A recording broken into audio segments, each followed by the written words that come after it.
Bapak Ibu yang diberkati oleh Tuhan, pada hari ini kita akan belajar secara khusus tentang penyembahan berhala.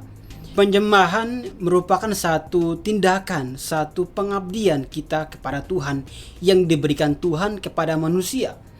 Dan manusia pada dasarnya memiliki satu kebutuhan yang sangat mendasar, yaitu menyembah sesuatu yang lebih tinggi daripadanya atau lebih daripada dirinya. Hal ini merupakan satu tindakan dasar dari manusia.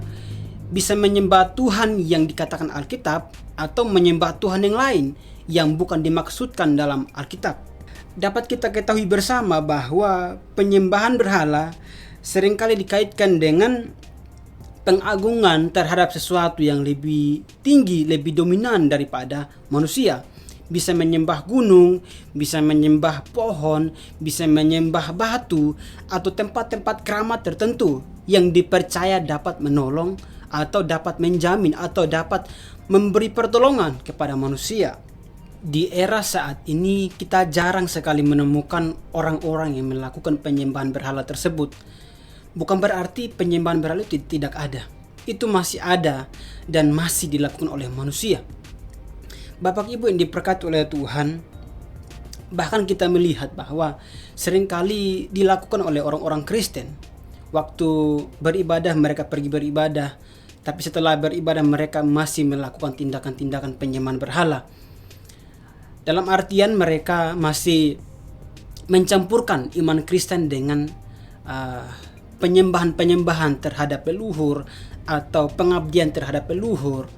Dan ini merupakan satu tindakan yang sebenarnya tidak seharusnya dilakukan oleh orang-orang Kristen. Seorang teolog bernama Timothy Keller membagi dua macam penyembahan berhala, yakni penyembahan berhala dalam hati manusia dan di luar diri manusia. Berbicara tentang penyembahan berhala dalam hati manusia itu berbicara tentang keinginan untuk mengkontrol segala sesuatu, keinginan untuk berkuasa, atau keinginan untuk mencari kenyamanan dan lain-lain sebagainya yang dalam diri manusia atau hati manusia.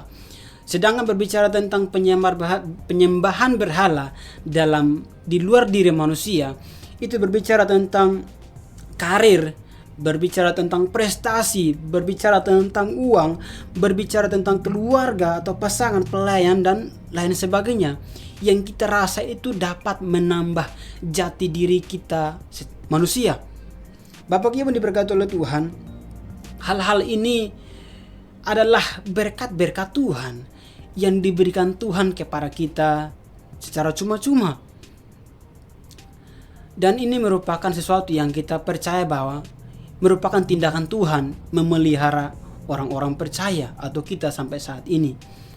Namun hal-hal tersebut seringkali kita jadikan sebagai sesuatu yang dapat menambah nilai, menambah jati diri kita, sehingga pada akhirnya apa yang dikerjakan oleh Kristus di atas kayu salib itu tidak cukup bagi kita, sehingga pada akhirnya kita mencari hal-hal yang kita rasa itu dapat menambah kualitas kita, menambah jati diri kita, sehingga pada akhirnya itu menggantikan posisi Tuhan. Lalu apa yang seharusnya kita lakukan untuk mengetahui berhala apa yang ada dalam diri kita? Yang pertama, kita perlu berdoa kepada Tuhan, memohon pertolongan Tuhan, memohon pimpinan Tuhan untuk dapat menyikapkan berhala-berhala apa yang seringkali kita tidak tahu, tidak kita ketahui, tidak kita mengerti karakternya, sifatnya, yang seringkali mengkontrol, seringkali mengendalikan, seringkali menuntun kita, sehingga pada akhirnya kita tidak menyembah Tuhan, tidak memuliakan Tuhan. Lalu hal yang kedua ialah kita membuka hati kita, membuka diri kita untuk dinasihati oleh Tuhan, dituntun oleh Tuhan, ditegur oleh Tuhan, dan bagaimana Tuhan memperbaiki hidup kita untuk kita boleh menyembah kepada Tuhan dengan cara yang benar. Lalu hal yang berikutnya ialah kita dapat menelusuri berhala-berhala apa yang seringkali mengkontrol kita. Itu dapat kita lakukan, dapat kita deteksi dari setiap tindakan kita, setiap perilaku kita. Apakah itu betul-betul sesuai dengan kehendak Tuhan, sesuai dengan apa yang Tuhan inginkan, Tuhan harapkan, inginkan dari kita. Bila itu menjurus pada sesuatu yang tidak memuliakan nama Tuhan, dapat dipercaya bahwa itu merupakan dorongan dari berhala yang seringkali menggeser kita keluar dari relnya Tuhan atau jalannya Tuhan. Sehingga pada akhirnya kita tidak memuliakan Tuhan dengan benar. Sehingga pada akhirnya yang kita lakukan ialah kita menyembah diri kita sendiri, atau hal-hal yang tertentu yang merupakan berkat Tuhan, atau hal-hal yang baik yang diberikan Tuhan kepada kita. Sekian Bapak Ibu, Tuhan Yesus memberkati kita semua. Shalom.